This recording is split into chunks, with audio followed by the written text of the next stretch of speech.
First offering will go towards the rental of the payment of our friends.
Happy Sabbath. Sila tumulaga. Landing maro katiko na nontamali ba tayo na sila tamali ko so we've been blessed with work and good quality of life throughout the week, and as we come in this week, it's a special Sabbath for us.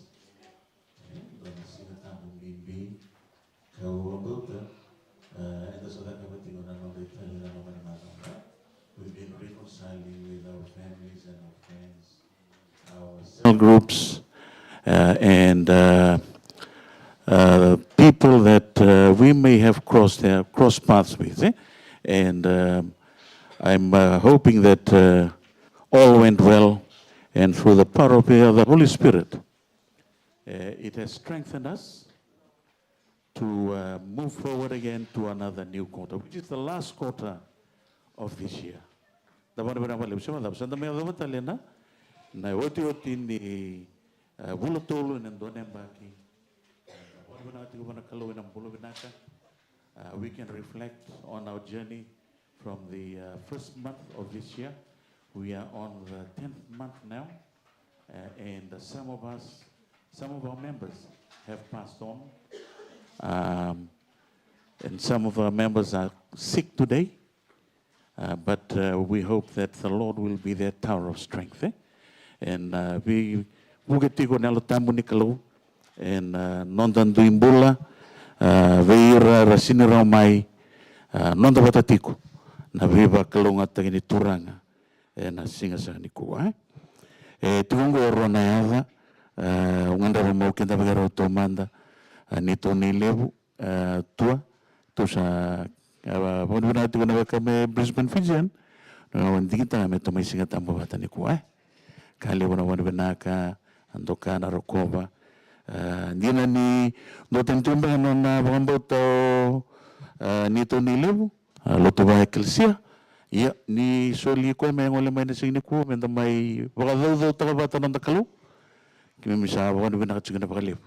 E na sing ni ku. Ki me kinda ba kem ni tiko. E na lolo mani turanga. Kena karua, ni adha, ele si tambua da. Na walewu lewa na nomu mata intingli singa tambui. Brisbane. Kali betul na waka ni bina ka. Kelani sa ronga tigo na nonro lolo nonro mas tigo tage na sama beso tari tiko en winaga ni turanga siapa tahu na wana bana ta tigo na kalau en nomu running wala mai leo nondo to mai singa tambo bata tiko sakit na bagi tiko na singa lebu ni kuwa en lo mani turanga o tau sireli tau sa ni kinda bagi tiko na matal ni kuwa bada kita tiko bale maybe to tau. I was on a holiday for, I think, 3 weeks, nearly a month.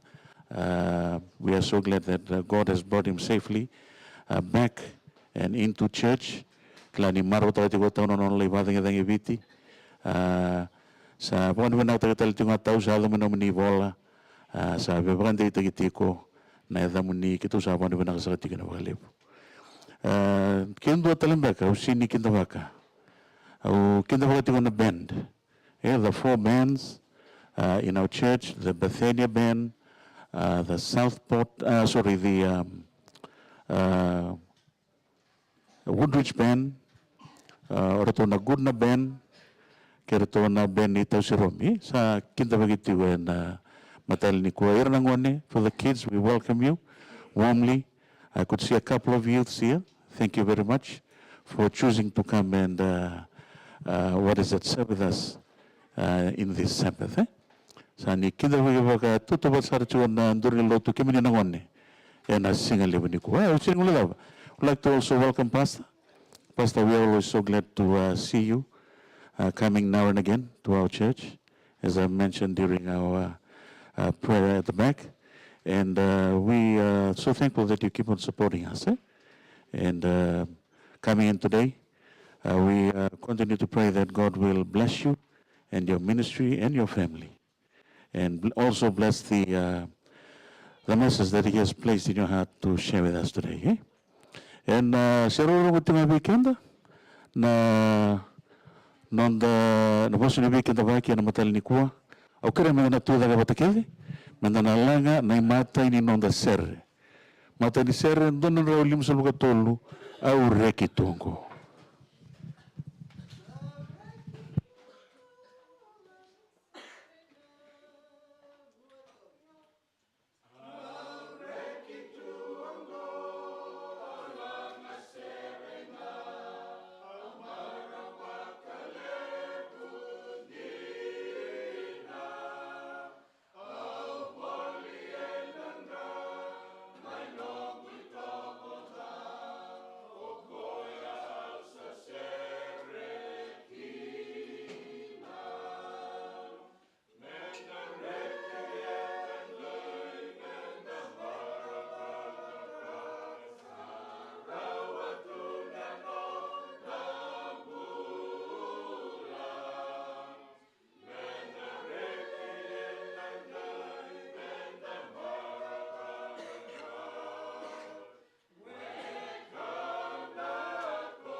Let's kneel, if you can kneel with us for a prayer.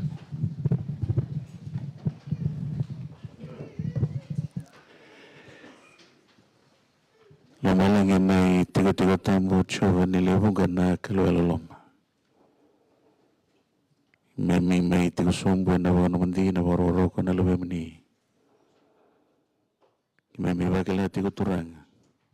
Sang nito ando na kawe kay mami. May kimay mbolata ka na matamuni. May ndole niloloma bagabunga ni tagapatigo na ni may minto imbola. We are so blessed, Father. We have work. We earn our money. We live in a good house, car.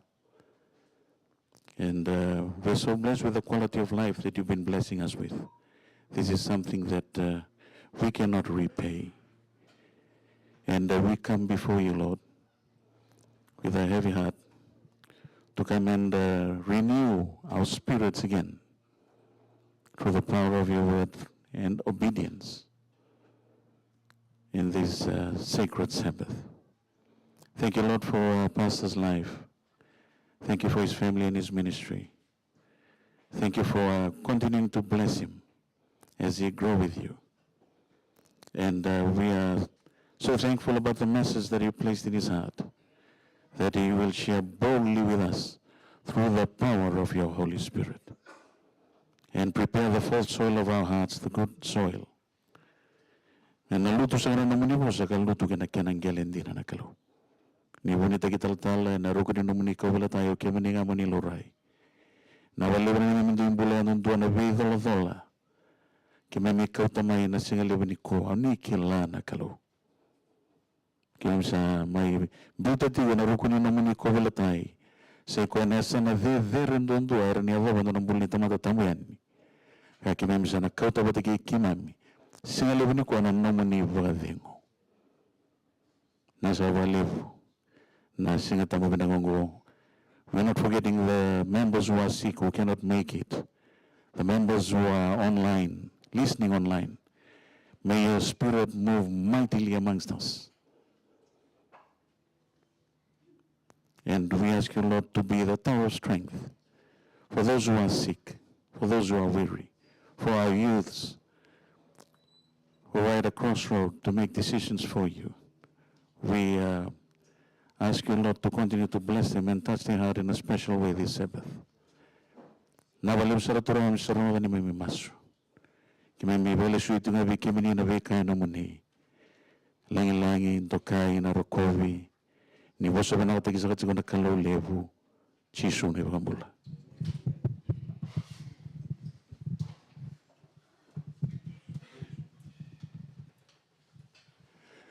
There will be no children's story. As usual during communion, sa kerero tiga naturara na liway, rongole daga may communion anondaya. Katini ka na isoli-soli. I ask the deacons to come up to collect our tithes and offerings. Nawaliw.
Dear Heavenly Father, Lord, we just want to thank you so much for all that you have given us.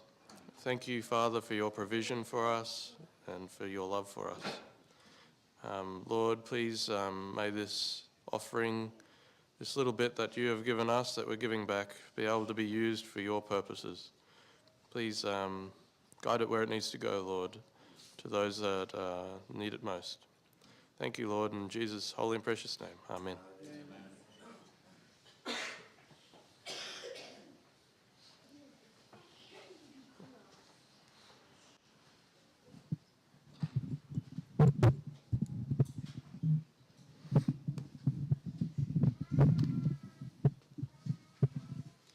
Thanks, Sonny. Good morning, church. Happy Sabbath.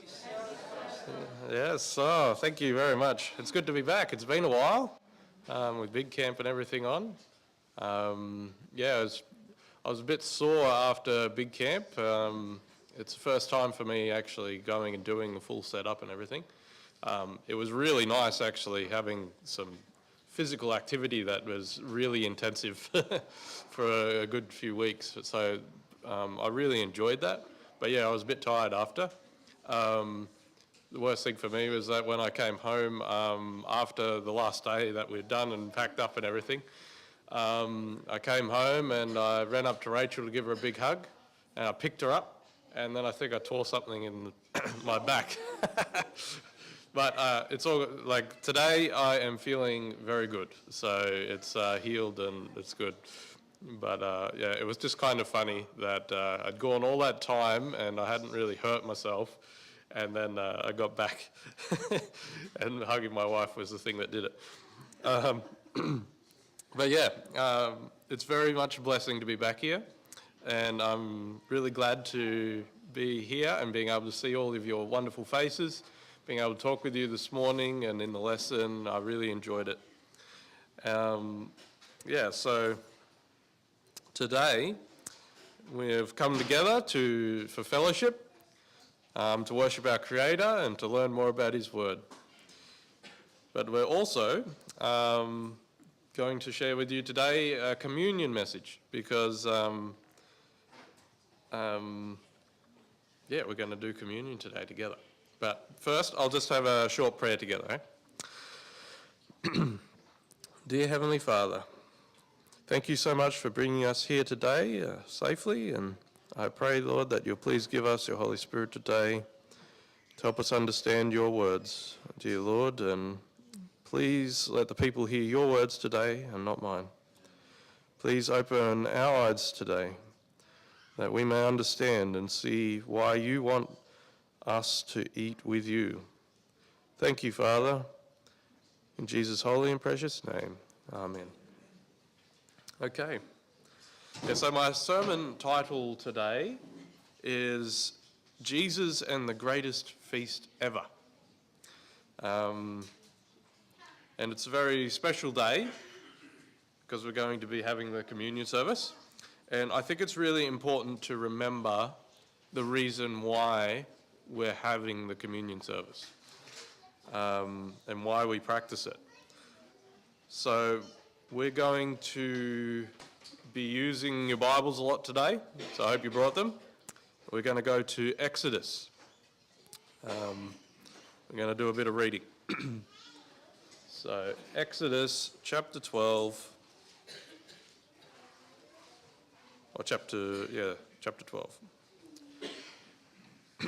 Starting verse 1.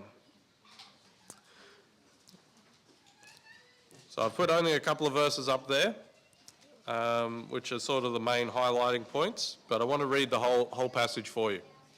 So Exodus chapter 12, and I'm going to start in verse 1.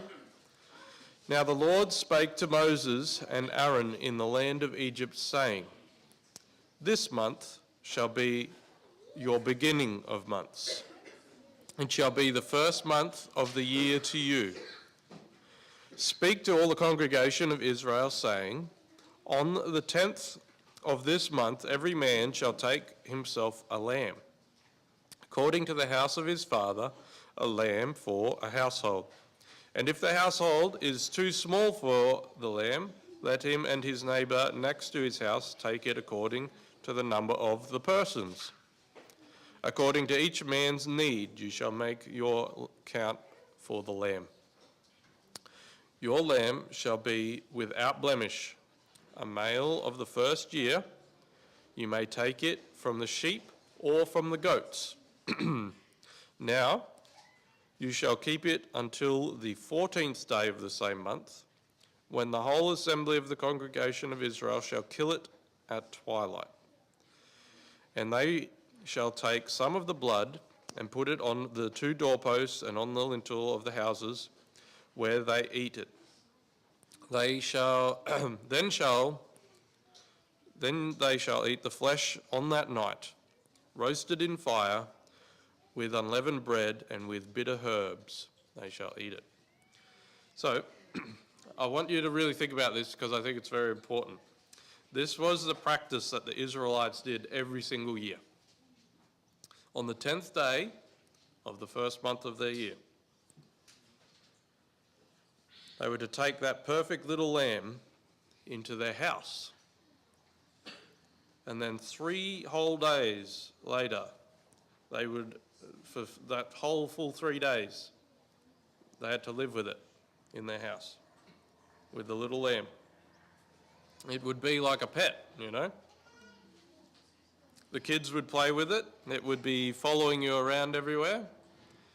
You would feed it. And then on the 4th day, you had to kill it and eat it. Okay? So when I was a boy, I rescued a couple of lambs at home. They had lost their mother. They were out in the paddock. I heard them bleating from a very long distance away. And when I found them, it was it was in the middle of winter. It was very cold. There were foxes about, and there was just 2 lambs. There was we had this massive big, what do you call it, eucalyptus tree there, out in the middle of the paddock, on top of one of the hills. And the 2 lambs were just underneath the tree. No other sheep in sight anywhere for many of the paddocks around. And they were just there on their own. I don't know how they got there, what was going on there, but they were very cold and it wasn't very good. So I brought them both back home, and that's them there. That's them there in the picture. So Dad and I built that box so that they would have a place to stay, and it lived in our kitchen. So our house wasn't a super big one, but yeah, unfortunately one of the little ones there, I think it's the one on the right, didn't survive the night because it got too cold already. Yeah, she'd already gotten too cold by the time I'd found them. But the one on the left, he survived. He was a ram. And there he is when he was a bit older. He would always jump up and put his legs up on the side of the box all the time so that he could see out and look around the room. You could see most of the house and all of our activity from there because, yeah, you could see in the back there on the left, that's the fireplace, and then on the right's the kitchen counter bench. So, yeah, so it wasn't very big, so Sean, the sheep, had a lot of attention. We called him Sean. So, yeah, having helped raise Sean as a pet, it would be extremely hard, I can tell you now, for us to kill and to eat him. Especially as a little lamb. So cute. And you can see there, like you can kind of tell how white his wool is on the top there. He was probably the most perfect lamb that I've ever seen, and he's the kind of lamb that you'd have to kill. He grew up into a really big lamb.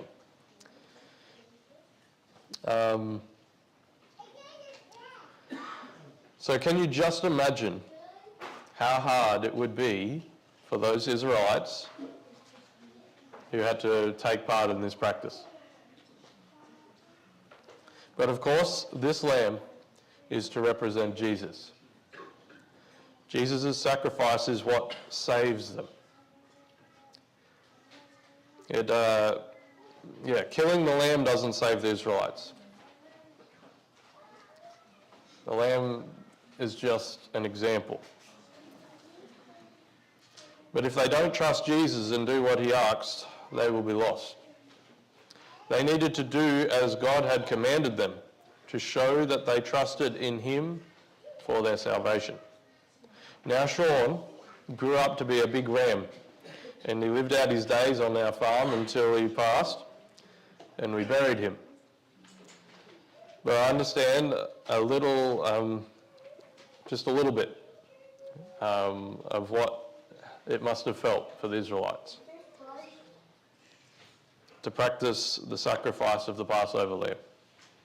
Now, I've killed plenty of other sheep for our purposes on the farm, for food and for food for our animals. But to be able to kill our pet sheep that lived in our kitchen was very different. So Luke chapter 2, verse 41 to 52. We can see here the story of Jesus when he went to Jerusalem every year for the feast of the Passover. And when he was 12 years old, in verse 42, they went up to Jerusalem according to the custom of the feast. When they had finished the days, as they returned, the boy Jesus lingered behind in Jerusalem. And Joseph and his mother did not know it. But supposing him to have been in the company, they went a day's journey and sought him among their relatives and acquaintances. So when they did not find him, they returned to Jerusalem seeking him. Now so it was that after 3 days they found him in the temple, sitting in the midst of the teachers, both listening to them and asking them questions. And all who heard him were astonished at his understanding and his answers. So when they saw him, they were amazed, and his brother said to him, "Son, why have you done this to us? Look, your father and I have sought you anxiously." And he said to them, "Why do you seek me? Did you not know that I must be about my father's business?" But they did not understand the statement which he spoke to them. And you notice here in verse 51, then he went down with them and came to Nazareth and was subject to them, but his mother kept all these things in her heart. Verse 52. And Jesus increased in wisdom and stature and in favor with God and men. So you see here that Jesus practiced the Passover every year with his family, just as the custom was. Jesus knew what his future would be. This is what he was there talking to these people about. He knew that this feast was about him. He went to the temple because this was his whole purpose. As it says there in verse 52, he grew in favor with God and man. Everybody loved Jesus. Everybody. He was that perfect little lamb that the Israelites needed in their home to love and to cherish before it was killed. And come back with me to Exodus 12 again. And this time, starting verse 14, we're going to read through to 20. So this day shall be to you a memorial, and you shall keep it as a feast to the Lord throughout your generations. You shall keep it as a feast by an everlasting ordinance. 7 days you shall eat unleavened bread. On the first day you shall remove leaven from your houses. For whoever eats leavened bread from the first day until the 7th day, that person shall be cut off from Israel. On the first day there shall be a holy convocation, and on the 7th day there shall be a holy convocation for you. No manner of work shall be done on them, but that which everyone must eat, that only may be prepared by you. So you shall observe the feast of unleavened bread For on this same day I will have brought your armies out of the land of Egypt.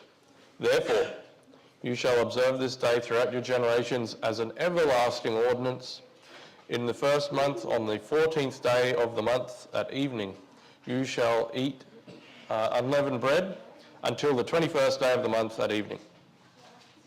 So for 7 days, no leaven shall be found in your houses, since whoever eats what is leavened, that same person will be cut off from the congregation of Israel. Whoever, whether he is a stranger or a native to the land. Wow. You shall eat nothing leavened. In all your dwellings you shall eat unleavened bread. Okay. So this feast was serious, right? It wasn't just about eating whatever a person wanted to. It was a time to search the house for anything that could have leaven in it. But this was not the whole purpose, of course. This was just an outward symbol of what must take place in a person's heart. All right? A soul searching for what we are holding on to that is coming between us and God. So in 1 Corinthians chapter 5, 6 to 8, we can read, "Your glory is not good. Do you not know that a little leaven leavens the whole lump? Therefore purge out the old leaven, that you may be a new lump, since you truly are unleavened. For indeed Christ, our Passover, was sacrificed for us. Therefore let us keep the feast not with old leaven, nor with the leaven of malice and wickedness, but with the unleavened bread of sincerity and truth." So, this feast was to be taken seriously. We today need to be searching our hearts in sincerity and truth. All right? So if you come with me to Mark 14, 12 to 16. We can read now, Jesus with his disciples says, "Now on the first day of unleavened bread, when they killed the Passover lamb, his disciples said to him, 'Where do you want us to go and prepare that you may eat the Passover?' And he sent out 2 of his disciples and said to them, 'Go into the city, and a man will meet you carrying a pitcher of water. Follow him. Wherever he goes in, say to the master of the house, the teacher says, where is the guest room in which I may eat the Passover with my disciples? Then he will show you a large upper room, furnished and prepared. There, make ready for us.'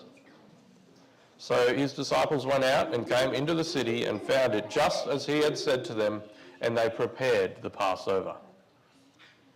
So the Feast of Unleavened Bread began by them removing all the leaven from their homes and preparing for the Passover meal that was to happen just as the sun was about to go down.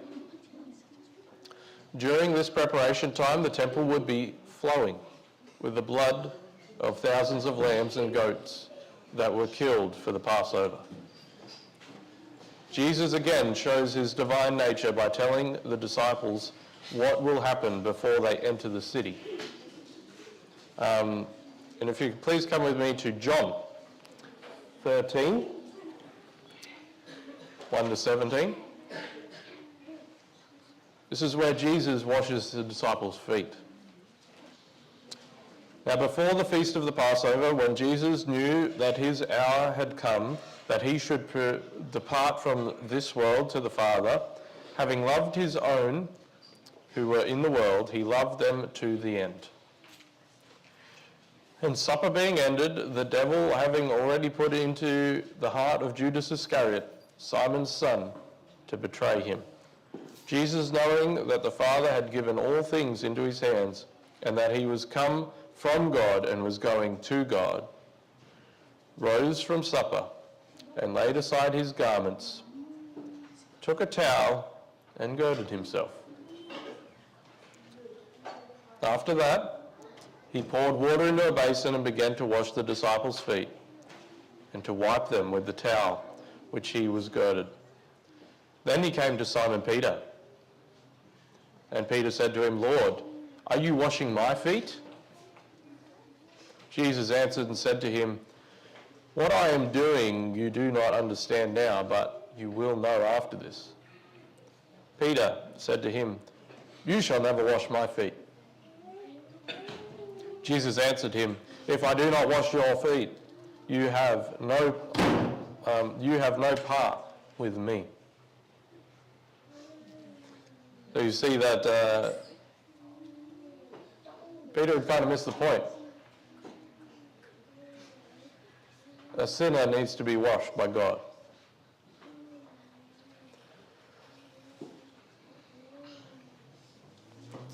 Simon Peter then said to him, "Lord, do not wash just my feet, but also my hands and my head." Jesus said to him, "He who is bathed needs only to wash his feet, but is completely clean. And you are clean, but not all of you." For he knew who would betray him, therefore he said, "You are not all clean." So verse 12, so when he had washed their feet, taken his garments and sat down again, he said to them, "Do you know what I have done to you?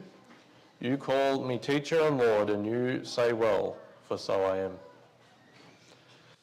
If I then, your Lord and Master and teacher, have washed your feet, you also ought to wash one another's feet. For I have given you an example that you should do as I have done to you.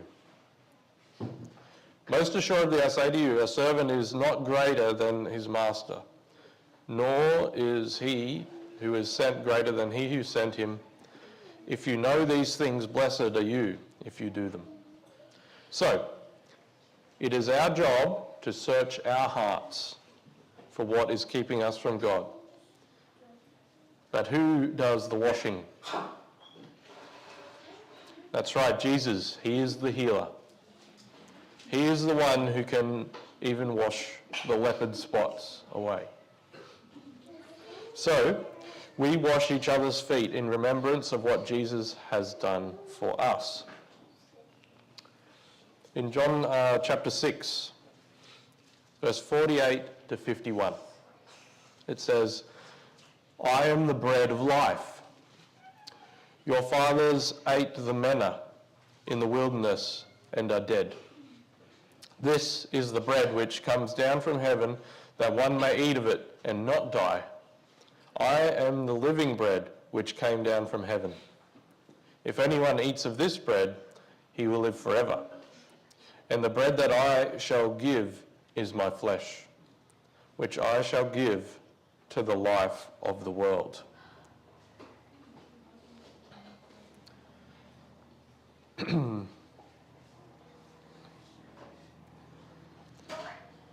So we don't have, and then we're going to read as well in Luke chapter 22, and starting verse 14, Jesus says, "When the hour had come, he sat down, and the 12 apostles with him. Then he said to them, 'With fervent desire I have desired to eat this Passover with you before I suffer. For I say to you, I will no longer eat of it until it is fulfilled in the kingdom of God.' Then he took the cup and gave thanks and said, 'Take this and divide it among yourselves, for I say to you, I will not drink of the fruit of the vine until the kingdom of God comes.' And he took bread, gave thanks, and broke it, and gave it to them, saying, 'This is my body, which is given to you. Do this in remembrance of me.' Likewise, he also took the cup after supper, saying, 'This cup is the new covenant in my blood, which is shed for you.'" So Jesus is our Passover. He was the sacrifice for us. So while we do not practice the Passover, we do keep the Lord's Supper, which he told us to do in remembrance of him and what he has done for us. So this is still a very serious custom where we are to examine ourselves, and it helps us to turn away from all the distractions of the world that try to keep us from God. There are so many things to worry about in this world all the time, but we need to be focused purely on Jesus, especially at this time, and on his sacrifice for us. So my final passage is in 1 Corinthians chapter 11, verse 26 to 32, where it says, "For as often as you eat this bread and drink this cup, you proclaim the Lord's death till he comes." And then it says, "Examine yourself. Therefore, whoever eats this bread and drinks this cup of the Lord in an unworthy manner will be guilty of the body and blood of the Lord. But let a man examine himself, and so let him eat of the bread and drink of the cup. For he who eats and drinks in an unworthy manner eats and drinks judgment to himself, not discerning the Lord's body." So you see the reflection that this is of the Passover feast, the Feast of Unleavened Bread. Again, let us now examine ourselves in our hearts. Are we here today to receive Jesus? Or are we here because we had to come to church to be with our friends and family and eat together? So I challenge you for today to ask yourself that question sincerely. So when you take the bread and you drink of the cup, you will understand exactly what it means for your life.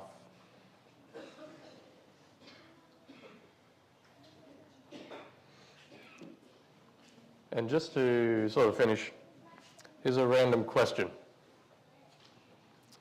And I promise it's going somewhere. Who doesn't like tomatoes?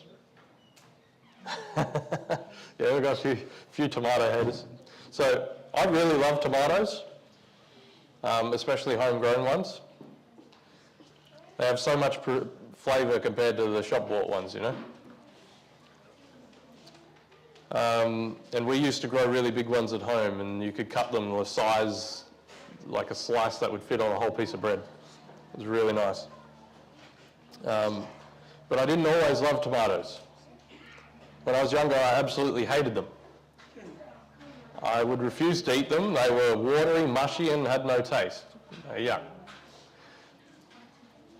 A lot of the shop-bought ones that you buy today are very much the same, so I understand why people don't like them. But one day I was with my dad, and we were at a farm somewhere picking up some supplies, and the farmer took us into his cool room. And in the cool room were just boxes and boxes and boxes of fresh Roma tomatoes. And the farmer gave a couple to Dad, and he said, "Look, try some." And Dad just was eating them like apples. And he gave one to me. He tried to hand me one, and I was like, "Nah, I don't want tomatoes. Gross." So what do you think Dad said to me? "You haven't tried it yet. They're really nice." So when I was younger, I always wanted to be like my dad. All right? Dad was big and tough. So if Dad could eat the tomato, I can eat the tomato, okay? So I got up my courage, and I took the tomato. I knew that these things tasted gross or whatever, and I ate one, and man, it was good. It was really good.